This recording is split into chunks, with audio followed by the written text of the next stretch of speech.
how and when do you decide to become a mutual fund distributor? काफी time से work करते थे 1985 से। अब वहां पे जो भी रिटर्न्स बन रहे हैं एक्सपेंसेस काट के वो पास ऑन इन्वेस्टर्स को कर दिए जाते हैं। एसआईपीस के थ्रू अच्छी वेल्थ बनती है। अब ये म्यूचुअल फंड जो है इस तरह की इन्वेस्टमेंट से किस तरीके से डिफरेंट है? कौन से शेयर में आप कब परचेज कर रहे हो, कब एंटर कर रहे हो, कब एग्जिट कर रहे हो, वो बहुत इंपॉर्टेंट है। तो इसमें अगर मान लीजिए कोई इन्वेस्टर लार्ज, मीडियम या स्मॉल कैप म्यूचुअल फंड में इन्वेस्ट कर रहा हो तो उसका रिस्क और रिटर्न दोनों वेरी करेंगे इन तीनों में? एग्जैक्टली क्योंकि जब मार्केट डाउन है, जैसे देखो 2020 में कोरोना आया था, मार्केट 46,000 से 28,000 पे आ गई थी। आज के हमारे इस पॉडकास्ट में हमारे साथ हैं मिस्टर मोहित रजौरा, जो अपनी एसआईपी इन्वेस्टमेंट स्टार्ट करना चाहते हैं और इनके कुछ सवाल हैं एसआईपी रिलेटेड जो ये हमसे पूछेंगे, तो जिनको हम सॉल्व करने की कोशिश करेंगे। तो काफी इंटरेस्टिंग ये पॉडकास्ट होने वाला है, आप पूरा देखिएगा। So welcome mister Mohit. Thank you so much, Puneet. So, Puneet, just to start with, how and when do you decide to become a mutual fund distributor? तो बेसिकली देखो, मैंने अपना वर्किंग करियर की अगर बात करूं तो जब मैं कॉलेज में था तभी मैंने अपना work career as a tuitions teacher start किया था। मुझे मैथ्स और अकाउंटेंसी बहुत पसंद था और मैं वो पढ़ाता था अपने स्टूडेंट्स को। 1-2 साल इस तरीके से चला। तो मेरे father as a financial adviser काफ़ी टाइम से वर्क करते थे 1985 से। तो उन्होंने मुझे बोला कि यार तू भी साथ ही ज्वाइन कर ले तो बेटर रहेगा। तो स्टार्टिंग में जब मैंने ज्वाइन किया तो ज़्यादा मैं LIC का काम करता था, life insurance corporation of India, और हम लाइफ इंश्योरेंस साथ में कुछ पोस्ट ऑफिस की स्कीम्स और फिक्स डिपॉजिट्स ये सब ज़्यादा डिस्ट्रीब्यूट करते थे। फिर थोड़े टाइम बाद मैंने सर्टिफाइड फाइनेंशियल प्लानिंग का कोर्स किया, CFP कंप्लीट करी।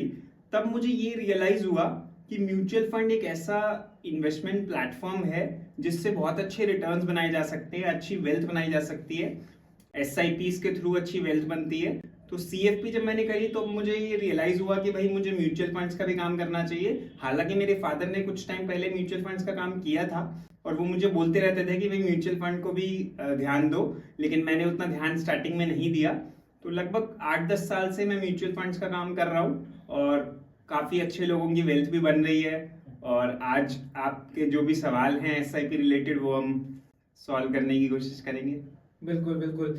So, when I talk about India as a market, Puneet, generally what people do and invest, and our forefathers have always been investing in, probably they'll do gold.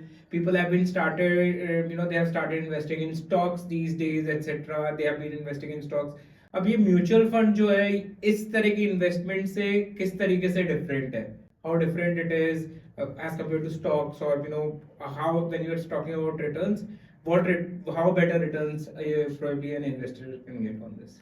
देखो, basically mutual fund या SIP की अगर बात करें ना, तो stocks की जब अगर बात करें तो स्टॉक्स में हम डायरेक्टली कुछ लिमिटेड स्टॉक्स में इन्वेस्ट कर सकते हैं, कुछ लिमिटेड शेयर्स में इन्वेस्ट कर सकते हैं।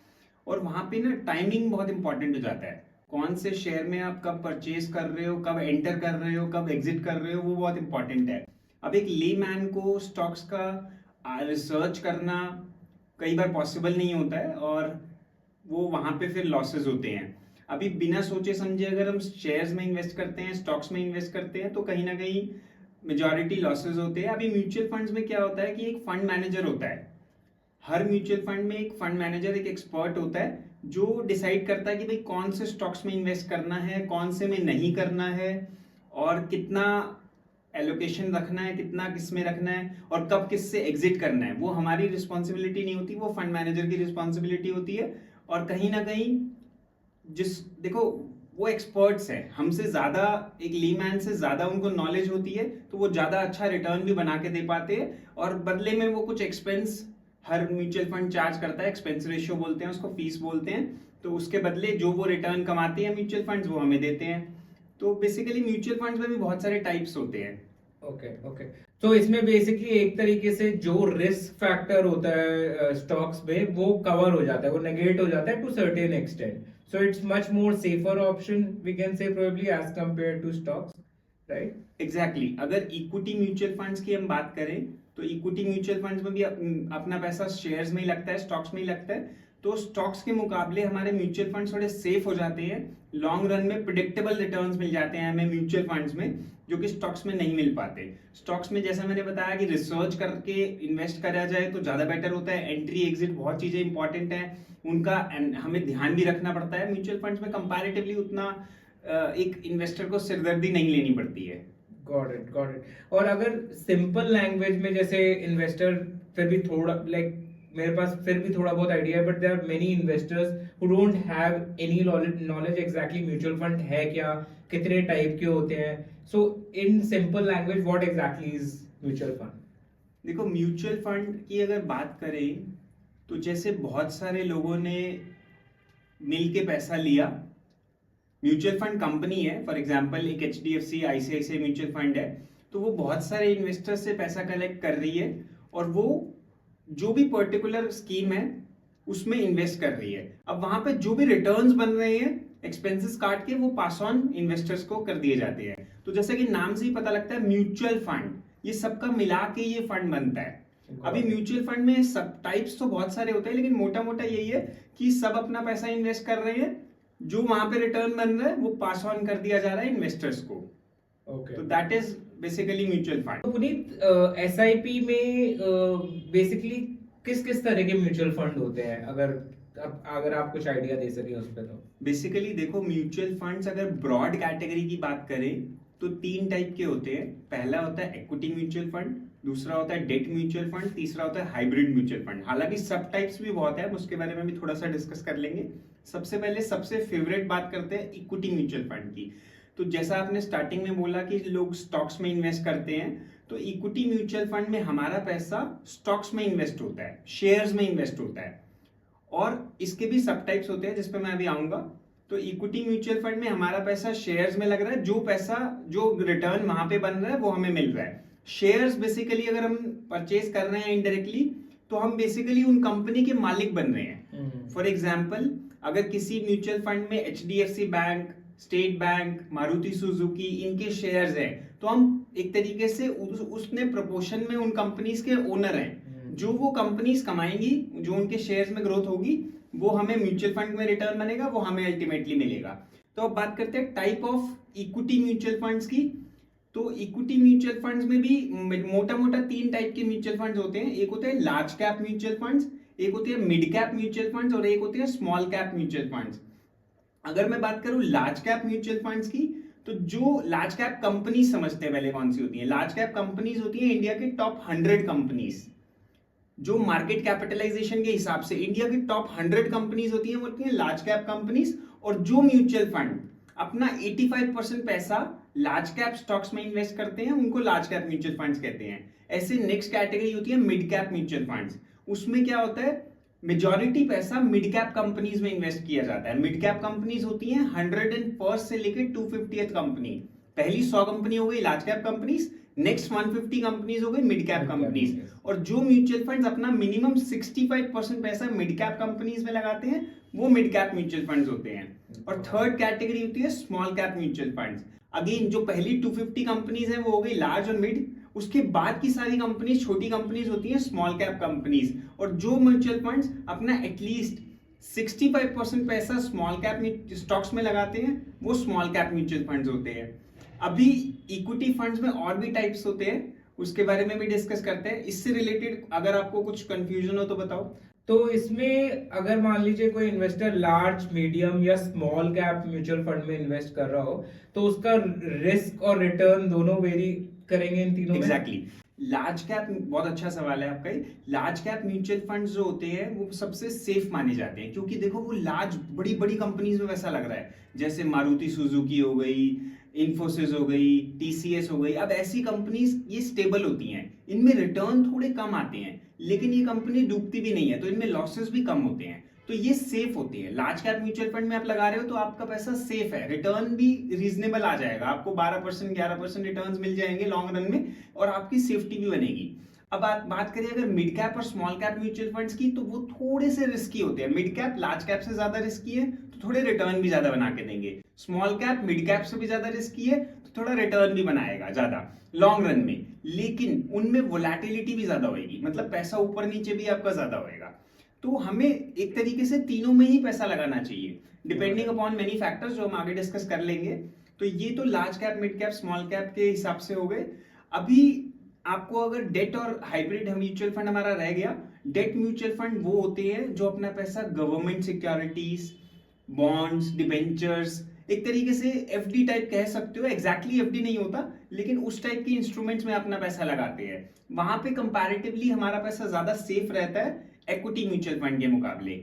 और डेट म्यूचुअल फंड पे हमने सेपरेट एक पॉडकास्ट भी किया था, लोग वो भी वॉच कर सकते हैं। तो डेट म्यूचुअल फंड आप जब इन्वेस्ट करो तो शॉर्ट ड्यूरेशन के लिए, मान लो किसी को करना है 1 साल, 6 महीने, 2 साल, तो वो डेट म्यूचुअल फंड कंसिडर कर सकते हैं। और हाइब्रिड म्यूचुअल फंड होता है जिसमें हमारा पैसा इक्विटी में भी लगता है और डेट में भी लगता है। हाइब्रिड जैसे नाम से ही पता लग रहा है, दोनों में पैसा लग रहा है। तो अगर मीडियम ड्यूरेशन है, किसी के पास 3-4 साल, 5 साल का टाइम है, रिस्क बहुत ज्यादा नहीं लेना, तो हाइब्रिड म्यूचुअल फंड कैटेगरी भी अच्छी है। तो अभी एक इक्विटी म्यूचुअल फंड की थोड़ी सी बात मैं आपको और बताना चाहता हूँ। एक तो ये हो गई purely large cap, mid cap, small cap mutual funds. अभी एक मान लो आपको इन्वेस्ट करना है तीनों में, आपने डिसाइड किया कि भाई मैं 50% पैसा लार्ज कैप में इन्वेस्ट करना चाहता हूँ, 25% मिड और स्मॉल में इन्वेस्ट करना चाहता हूँ। तो एक तरीका तो ये है कि आप लार्ज कैप म्यूचुअल फंड ले लिया आपने, एक जिसमें आधा पैसा लगा लिया 50% और बाकी 25% पैसा small cap, mid cap mutual fund में लगा लिया। दूसरा तरीका एक होता है मल्टी कैप म्यूचुअल फंड। आप कहते हो यार मुझे तो एक ही स्कीम दे दो, मेरे को ये मल्टीपल स्कीम्स नहीं लेनी, तो आप एक मल्टी कैप म्यूचुअल फंड ले लो। मल्टी कैप म्यूचुअल फंड में क्या होता है, 25% पैसा लार्ज कैप स्टॉक्स, 25% पैसा mid cap stocks, 25% small cap stocks में लगाएगा फंड मैनेजर, और बाकी 25% वो अपने हिसाब से देखेगा जो उसको लगेगा कि इस टाइम लार्ज कैप स्टॉक्स ज्यादा अच्छा करेंगे तो वो लार्ज में लगा लेगा, मिड करेंगे तो मिड में लगा लेगा, स्मॉल करेंगे तो स्मॉल में लगा लेगा। तो एक फंड हमने लिया मल्टी कैप, तीनों पर्पस सॉल्व हो गए हमारे। ऐसी कैटेगरी होती है flexi cap mutual funds. Flexi cap mutual fund में पूरा फंड मैनेजर के पास कंट्रोल होता है कि भाई वो लार्ज में ज्यादा लगाए, मिड में ज्यादा लगाए, स्मॉल में लगाए, तीनों में लगाएगा। लेकिन majority flexi cap mutual fund में लार्ज में ज्यादा रखते हैं लेकिन मिड और स्मॉल में भी रखते हैं। तो वहां पे फंड मैनेजर की पूरी कॉल होती है कि भाई जितना मर्जी आप बड़ी कंपनी, मीडियम, छोटी, तीनों में जितना मर्जी लगाओ। तो वो भी एक बहुत अच्छी कैटेगरी होती है। अभी यहाँ पे एक कैटेगरी होती है सेक्टोरियल और थीमेटिक फंड्स। वो मैं आपको पहले से ही अपने इन्वेस्टर्स को भी कई बार अपने वीडियोस में बोलता हूं कि उस कैटेगरी के फंड्स को हमें अवॉइड करना चाहिए, एटलीस्ट एक रिटेल इन्वेस्टर को, एक न्यू इन्वेस्टर को। अभी वो कैसे फंड्स होते हैं, जैसे कुछ पर्टिकुलर डिफेंस कंपनीज में लगा रहे हैं, या बैंकिंग कंपनीज में लगा रहे हैं, या आईटी कंपनीज में लगा रहे हैं, या आजकल बहुत सारे नए फंड्स आ रहे हैं, energy based fund, power based fund. तो वो पर्टिकुलर एक ही सेक्टर में या एक ही थीम के हिसाब से पैसा लगाते हैं। तो वहां पे कहीं ना कहीं रिस्क बहुत ज्यादा हो जाता है और कहीं ना कहीं हमें एग्जिट करना इंपॉर्टेंट हो जाता है, किस टाइम हम एग्जिट करें। वो अगर हमने टाइमली एग्जिट नहीं किया तो हमारे पैसे, रिटर्न हमारी सारी खराब हो जाती है। तो वो कैटेगरी को हम अवॉइड कर सकते हैं। बाकी कैटेगरीज मैंने आपको बता दी। एक इंडेक्स फंड्स और होते हैं जो कि आजकल काफी पॉपुलर हैं, तो उसके बारे में मैं आपको और बताना चाहता हूँ।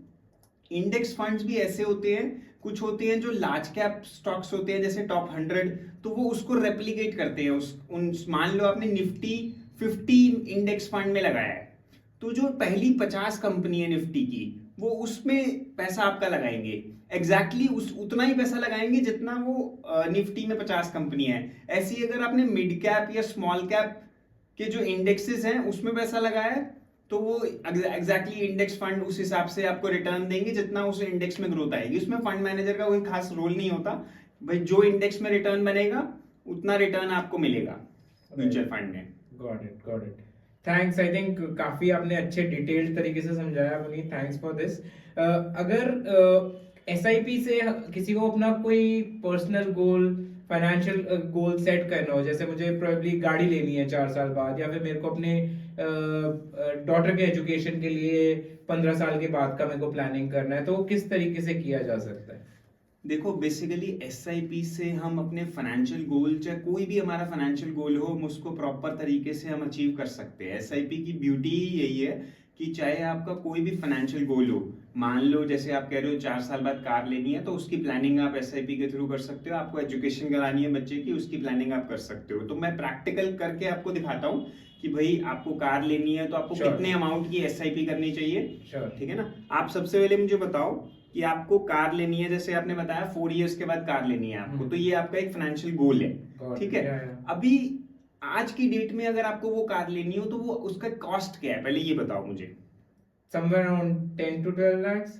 चलो 10 लाख पकड़ के चल लेते हैं। ठीक है। 10 लाख आपको 10 लाख आज की कॉस्ट है। अभी यहाँ पे देखो क्या होता है, आज वो गाड़ी मान लो 10 लाख रुपए की है, अब 4 साल बाद वो जरूरी तो नहीं है 10 लाख की मिलेगी, ज्यादा की मिलेगी या कम की मिलेगी, ज्यादा की मिलेगी बिकॉज ऑफ इन्फ्लेशन, करेक्ट। ठीक है। तो हम मान के चल लेते हैं कि कार्स में 7% का हमें इन्फ्लेशन देखने को मिलेगा, मतलब 7% से हर साल वो कार महंगी हो जाएगी।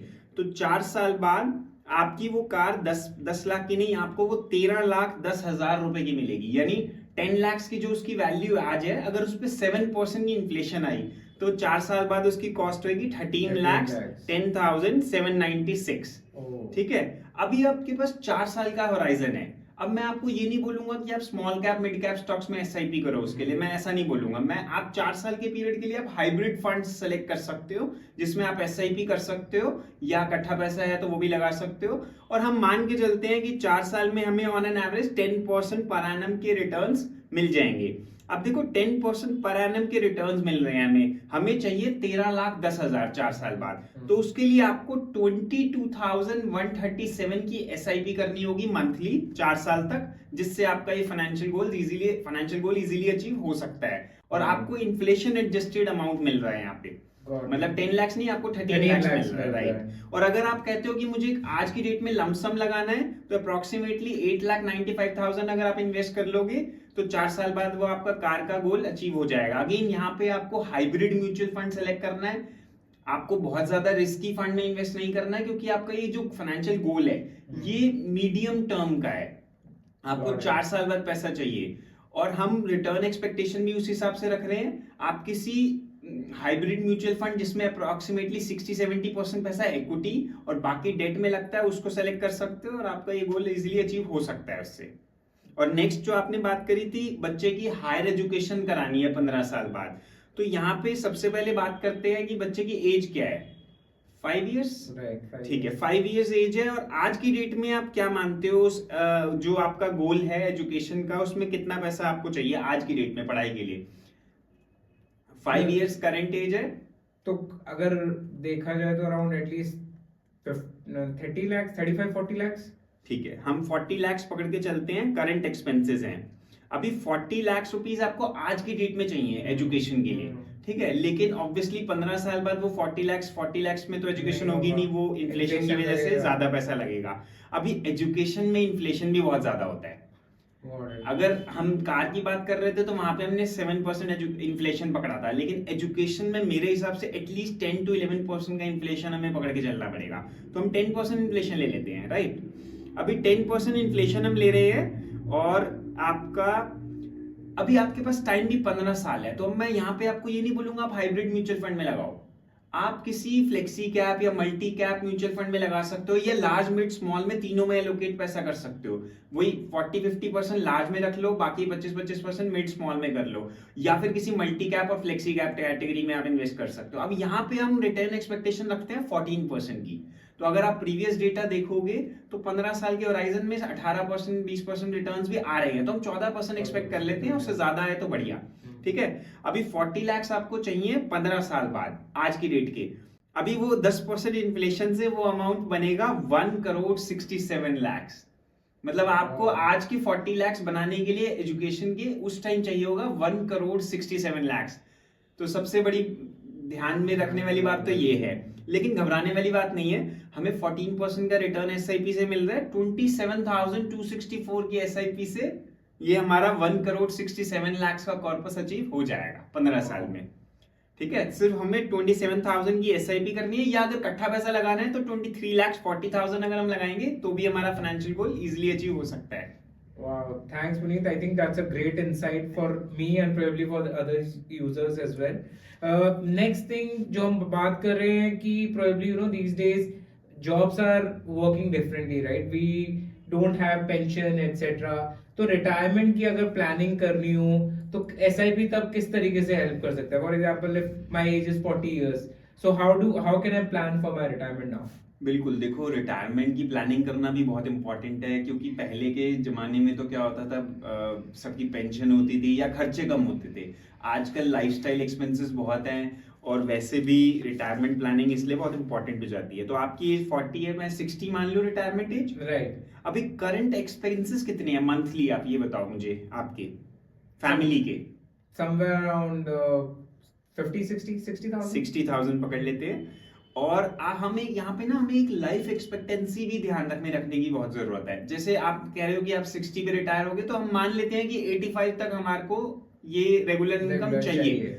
ताकि हम एटलीस्ट 85 एज तक हम अपना जी सर्वाइवल सकें। कर पाए, हम पैसों से रिलेटेड। अब यहाँ पे अभी रिटायरमेंट की अगर बात करें, तो मेरे हिसाब से हमें 10% इन्फ्लेशन लेने की जरूरत नहीं है, क्योंकि ये एजुकेशन नहीं है। हालांकि मेडिकल में, हॉस्पिटल वाले चीजों में, हेल्थ केयर में इन्फ्लेशन ज्यादा है, but still we can take inflation around 7% यहाँ पे भी। ठीक है, अभी आपके आज के खर्चे हैं 60,000 महीना, और 7% हम इन्फ्लेशन पकड़ रहे हैं, हम यहाँ पे भी रिटर्न्स 14% के लेके चलते हैं, क्योंकि हमारे पास टाइम है 20 Long साल term का, की बात लॉन्ग करें। टर्म हम लेके चल रहे हैं, तो 14% रिटर्न्स लेके चलते हैं। अब एक चीज हमें और देखनी है, जो हमारा कॉर्पस बनेगा 60 साल पे, हमें पहले तो पैसा इकट्ठा करना है ना, उसी से तो हम रेगुलर इनकम बनाएंगे। करेक्ट। अब कॉर्पस बनने के बाद, मतलब जब हम रिटायर हो जाएंगे, उसके बाद हमें कितना रिटर्न मिलेगा वो भी इंपॉर्टेंट है। हमने प्री रिटायरमेंट रिटर्न तो 14% माना है, लेकिन पोस्ट रिटायरमेंट रिटर्न मेरे ख्याल से हम 8% पकड़ के चल लेते हैं, क्योंकि जो हमारा पैसा बनेगा उसको हम बहुत ज्यादा इक्विटी में तो नहीं Correct. लगाएंगे, थोड़ा ही लगाएंगे। तो 8% का हम रिटर्न एक्सपेक्टेशन रखते हैं कि पोस्ट रिटायरमेंट हमें मिलेगा। एग्रीड। अब आपको आज के जो 60,000 पर मंथ के एक्सपेंसेस हैं, आज से 20 साल बाद वो मंथली कितने एक्सपेंसेस होंगे, क्या कोई गेस करना चाहोगे? Must be really high. 2,40,000 per month के एक्सपेंसेस होंगे। आज के 60,000 आपको उस टाइम चाहिए होंगे 2,40,000 रुपए महीना। ठीक है, सेम लाइफस्टाइल मेंटेन Correct, करने के लिए। अब आपको इस 2,40,000 जो मंथली आपको एक्सपेंसेस चाहिए, इन्फ्लेशन एडजस्ट करके अगले 25 साल तक आपको चाहिए, क्योंकि 60 पे आप रिटायर होंगे, 85 हमने एक्सपेक्टेंसी मानी है। तो हमें इसके लिए कॉर्पस बनाना पड़ेगा 6,69,29,000 का। और इसके लिए जो SIP लगेगी हमारी, वो लगेगी 51,998, अप्रोक्सीमेटली 52,000 पर मंथ की। अगर हम SIP कर लेंगे तो हमारा ये रिटायरमेंट वाला गोल भी अचीव हो जाएगा। मतलब आज का हम 52,000 महीना अगर 20 साल बचा लेंगे, तो हमारा उस टाइम 2,40,000 महीने का आराम से हमारा वो सर्वाइवल बन जाएगा, और 6,70,00,000 के करीब का हमारा कॉर्पस भी बन जाएगा, तो जिससे हम SIP से अचीव कर सकते हैं। और अगर किसी को लमसम लगाना हो, किसी कोई कहता है यार मुझे मंथली नहीं देना, मैं तो इकट्ठा एक बारी में दे दूंगा म्यूचुअल फंड में, तो 42,69,000 अगर वो दे देता है, तो भी वो उसका रिटायरमेंट गोल अचीव हो जाएगा। जनरली पुनीत, लोग जब ये व्हेन स्टार्टिंग अर्ली, किस तरह की मिस्टेक्स करते हैं व्हाइल डूइंग एन SIP, और उनसे कैसे बचा जा सकता है? देखो, सबसे बड़ी मिस्टेक तो है हम ना लेट करते हैं अपनी इन्वेस्टमेंट स्टार्ट।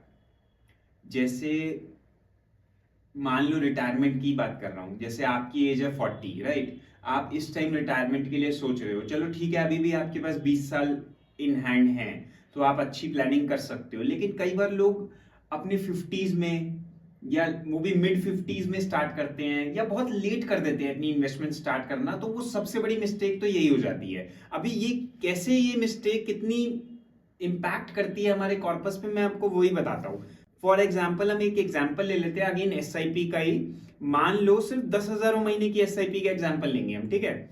10,000 महीना, मान लो कोई 30 साल इन्वेस्ट करता है, मतलब मान लो कोई किसी की एज 30 है और वो रिटायरमेंट 60 की एज तक 10,000 महीना इन्वेस्ट करना चाहता है, ठीक है? और रिटर्न एक्सपेक्टेशन हमने वही 14% ही लेते हैं, जैसे हमने पूरे पहले एग्जाम्पल में भी लिया था। अभी मान लो आपने 10,000 महीना इन्वेस्ट करना है, और आपने 30 साल के लिए इन्वेस्ट करना है, राइट? तो आपका 10,000 महीना में 30 साल से 36 लाख डिपॉजिट होगा, और 14% का अगर रिटर्न मिलता है, तो कॉर्पस बनेगा 5,55,70,000, राइट? 5.5 करोड़ रुपए बन जाएंगे। अब मैं बोलता हूं कि आप 2 साल लेट करते हो स्टार्ट इन्वेस्ट करना। मतलब आपको आज 30 साल की उम्र में स्टार्ट करना था, रिटायरमेंट के लिए 60 पे, अब आप 2 साल अपना इन्वेस्टमेंट डिले कर देते हो, तो आपका सिर्फ 2 साल के डिले से आपका कॉर्पस बन रहा था पहले 5,55,00,000, ये रह जाएगा 4,18,00,000, यानी 1,37,00,000 रुपए का आपका लॉस हो जाएगा सिर्फ 2 साल डिले करने से। आप पे। और यही अगर आपने 5 साल डिले कर दिया, मतलब आपने 30 की बजाय 35 की उम्र में रिटायरमेंट प्लानिंग की स्टार्ट करी और वही 10,000 महीना इन्वेस्ट किया, 36 लाख रुपए आपके गए। पहले कॉर्पस बन रहा था 5,55,00,000, अब रह गया वो कॉर्पस 2,72,00,000, मतलब 2,82,00,000 रुपए का डीले कॉस्ट। मतलब आपका 5 साल अगर आपने एसआईपी डीले कर दी अपनी, तो जहां 5.5 करोड़ बन रहा था वो आधा पैसा रह जाएगा आपका। तो सबसे बड़ी गलती लोग यही करते हैं, तो अपनी इन्वेस्टमेंट अपने फाइनेंशियल गोल्स के लिए लेट करते हैं। हमें 6 महीने साल लेट भी नहीं करना चाहिए, उससे भी काफी मेजर इंपैक्ट पड़ता है हमारे कॉर्पस पे। और सेकंड जो एक मिस्टेक मैं आजकल के टाइम पे भी देख रहा हूं, जब शेयर मार्केट थोड़ा सा भी नीचे जानी शुरू होती है, तब हमारी एसआईपी में हमें ज्यादा फायदा होता है। कैसे ज्यादा फायदा होता है? क्योंकि एसआईपी में क्या होता है, जब हम इन्वेस्ट करते हैं मंथली, तो म्यूचुअल फंड की हम यूनिट्स परचेज करते हैं हर महीने, राइट? Correct correct. हमारे जब ऑटो डेबिट बैंक से जाता है, तो हम बेसिकली म्यूचुअल फंड के यूनिट्स ही तो परचेज कर रहे हैं। करेक्ट। और जब मार्केट डाउन जाएगी मान लो, तो हमें म्यूचुअल सेम अमाउंट में ज्यादा यूनिट्स मिलेंगे। Correct correct. राइट, यही तो फायदा है ना यही तो एसआईपी का। फायदा है। लेकिन जब मार्केट एक्चुअल में डाउन जाती है, तो हमारा पोर्टफोलियो थोड़ा सा नेगेटिव दिखता है हमें। और कहीं ना कहीं लोग सोचते हैं यार एसआईपी तो बेकार है, इसे बंद करो। और ये दूसरी सबसे बड़ी मिस्टेक होती है, क्योंकि जब मार्केट डाउन है, जैसे देखो 2020 में कोरोना आया था, मार्केट 46,000 से 28,000 पे आ गई थी। अगर किसी ने एसआईपी वहां पे बंद कर दी अपनी, तो वो सबसे बड़ा उसने खराब काम किया, क्योंकि 6 महीने बाद मार्केट वापस 60,000 पे आ गई थी। और जिसने एसआईपी अपनी कंटिन्यू करी, उसके काफी अच्छे रिटर्न्स बने बाद में। तो अगेन ये सेकंड मिस्टेक है कि आपको कभी भी अपनी एसआईपी बंद नहीं करनी है। मार्केट ऊपर जाए नीचे जाए, आपको इन्वेस्ट करते रहना है, क्योंकि मार्केट को कोई प्रिडिक्ट नहीं कर सकता। कई इन्वेस्टर आते हैं जो कहते हैं यार अब तो 1 साल मार्केट खराब ही करेगी, मैं इन्वेस्ट नहीं कर रहा, या मैं अपना पैसा स्विच कर रहा हूँ। अरे भाई, इतना सबको ही पता होता तो बड़े बड़े बिजनेसमैन बैठे हैं वो सब नहीं कमा लेते इस तरीके से। इतना प्रिडिक्ट करना मार्केट को आसान नहीं है कि मार्केट किधर जाएगी, और प्रिडिक्ट करना भी क्यों है। अगर हमारा गोल 10 साल 20 साल दूर है, तो आप लगे रहो, धीरे धीरे इन्वेस्ट करते रहो, पैसा बनता है। ये एक लॉन्ग टर्म गोल है। एग्जैक्टली। और तीसरी मिस्टेक, जैसा मैंने पहले बताया था, लोग एग्रेसिव फंड्स में बहुत इन्वेस्ट करते हैं। सोचते हैं स्मॉल कैप म्यूचुअल फंड में अच्छा रिटर्न आ रहा है, सारा पैसा स्मॉल कैप में लगा लो। मिड कैप में आ रहा है, सारा पैसा मिड कैप में लगा लो। सेक्टोरियल फंड, अभी पीछे एचडीएफसी डिफेंस फंड था, वो 1 साल में उसने पैसा 2 गुना से ज्यादा बना दिया। मतलब 1 लाख किसी ने लगाया, 1 साल में वो 2.25 लाख रुपए बन गया। अब लोगों ने इन्वेस्ट तब करना स्टार्ट किया जब वो पैसा 2.25 गुना हो चुका था, और वहां से उसने नीचे जाना शुरू कर दिया।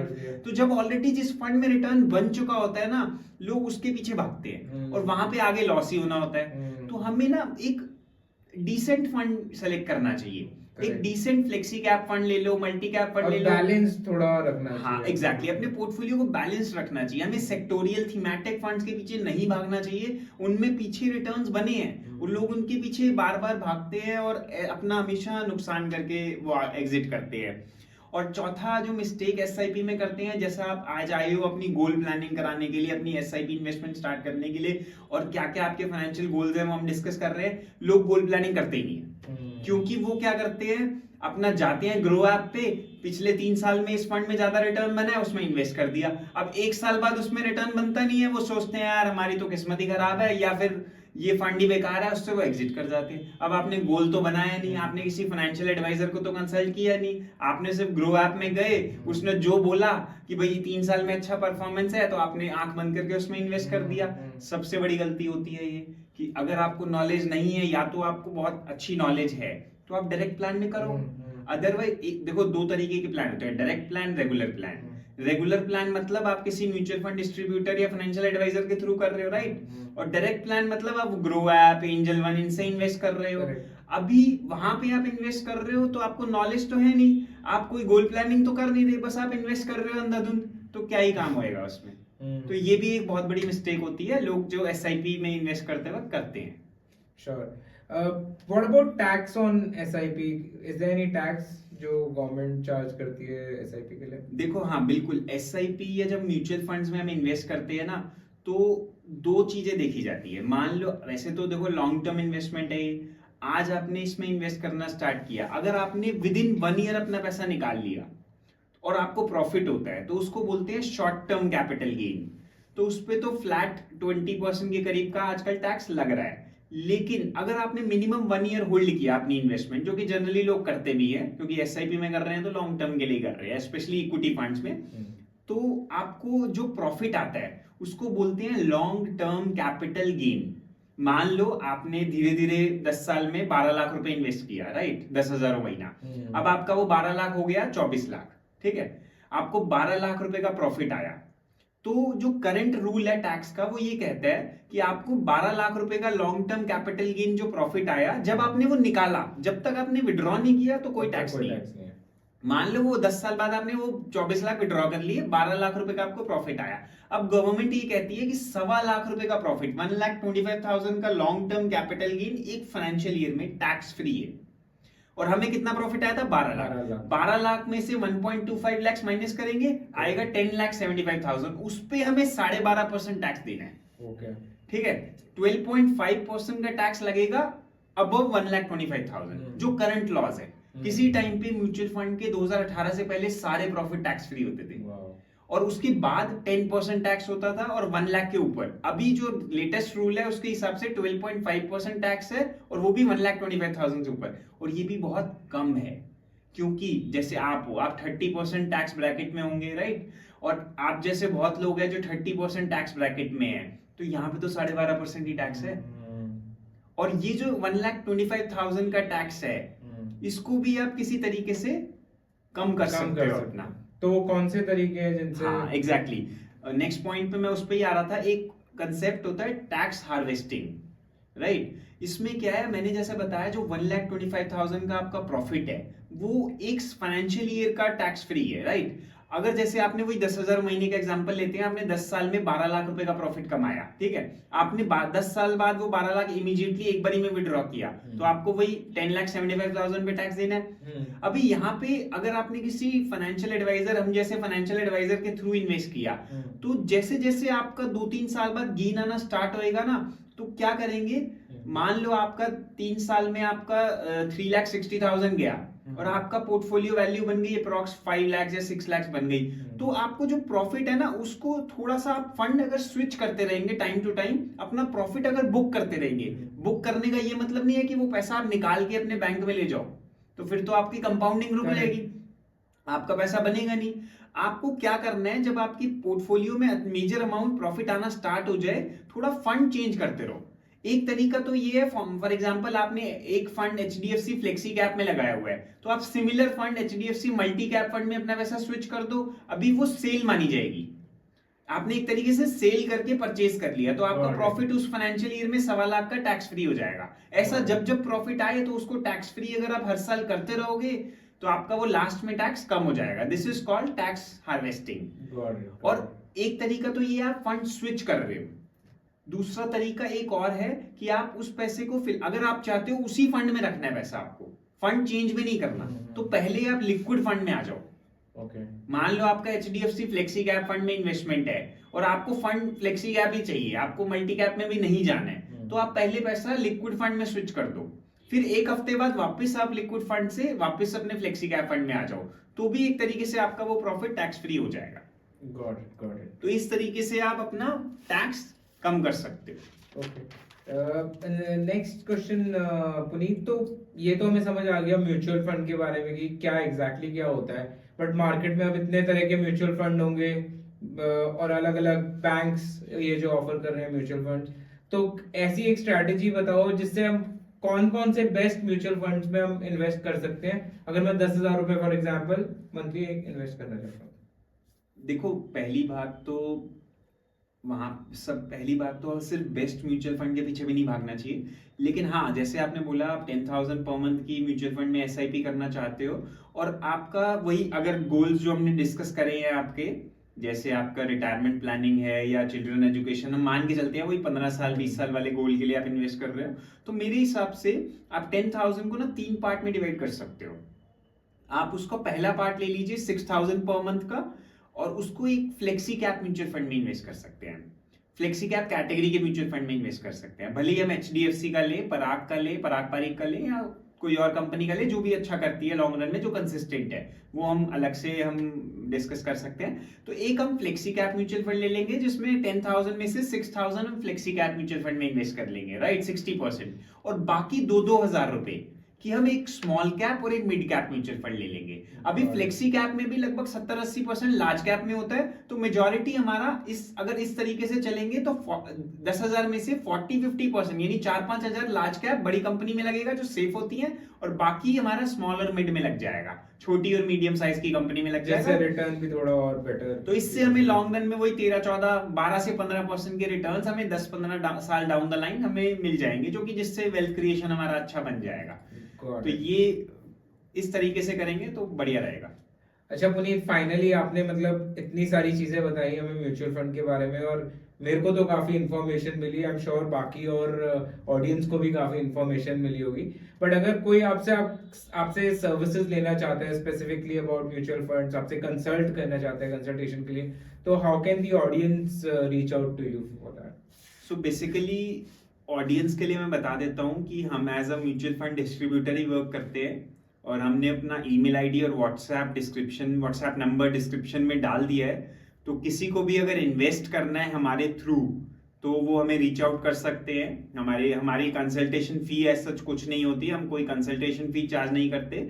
बस जो भी आप हमारे थ्रू इन्वेस्ट करते हैं तो वो आपको ये ध्यान रखना है कि वो रेगुलर प्लान में इन्वेस्ट होगा। जैसा मैंने बताया था कि रेगुलर और डायरेक्ट दो तरीके के प्लान होते हैं, तो अगर आप डायरेक्ट प्लान में इन्वेस्ट करेंगे तो ऑब्वियसली वहां पे हमारी कंपनसेशन नहीं होगी, और रेगुलर प्लान में इन्वेस्ट करेंगे तो हमें डायरेक्टली जो भी हमें हमारी फीस होती है वो हमें वहां से मिल जाती है, और बहुत लंबा चौड़ा फर्क नहीं होता है डायरेक्ट प्लान और रेगुलर प्लान का। अगर किसी डायरेक्ट प्लान का एक्सपेंस रेशियो फॉर एग्जांपल 80 पैसा है तो रेगुलर प्लान का 1.5% होता है, मतलब 50-60 पैसे 70 पैसे का डिफरेंस होता है एक्सपेंस का, जो कि बहुत ही माइन्यूट होता है। अभी इन्फ्लुएंसर्स ने ये फैला दिया है कि डायरेक्ट प्लान में करो बहुत मेजर अमाउंट, बहुत फर्क पड़ता है, लेकिन ये नहीं बताते कि भाई जिसको नॉलेज नहीं है वो तो रेगुलर प्लान और किसी डिस्ट्रीब्यूटर के थ्रू ही करेगा ना, क्योंकि यहाँ पे क्या होता है, सिर्फ नॉलेज होना भी इंपॉर्टेंट नहीं है, कई बार आपको इमोशनल हैंड होल्डिंग की जरूरत होती है।